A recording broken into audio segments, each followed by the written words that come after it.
Hi friends, అందరికీ good morning. ఈరోజు జామ తోట కూడా వచ్చాము. ఇది తైవాన్ జామ. ఇది వేసిన సంవత్సరానికి కాపు వచ్చింది. ఇది మొత్తం 1 ఎకరం. నేను మా బామ్మడి ఇద్దరం వచ్చాము. ఈయన మధ్య మధ్యలో తోటకూర వేసుకున్నాడు. మాకు చైన్ పక్కన నిమ్మ తోట. ఈయన 2 రకం క్యాలిఫ్లవర్ వేశారంట. ఒకసారి చూద్దాం ఎలా ఉందో. ఇది క్యాలిఫ్లవర్ ఒక రకం, ఇది వైటు. ఇదేమో క్యాబేజీ ఇంకో రకం వేసాడంట ఆయన, కొత్త పంట. ఇది ఎర్ర క్యాబేజీ, చూడండి ఎలా ఉందో. క్యాబేజీ బాగుంది. ఇది బ్లూ కలర్ ఉంది, ఇది వైటు. కూడా ఇది ఇంకో దుంప రాలా, వస్తుంది, ఇక లైట్గా వస్తుంది ఇప్పుడే.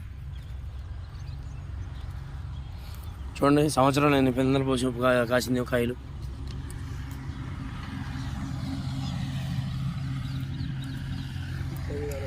మీరైతే బిడ్డ ఛానల్ లైక్ చేయండి, షేర్ చేయండి, సబ్స్క్రైబ్ చేసుకోండి.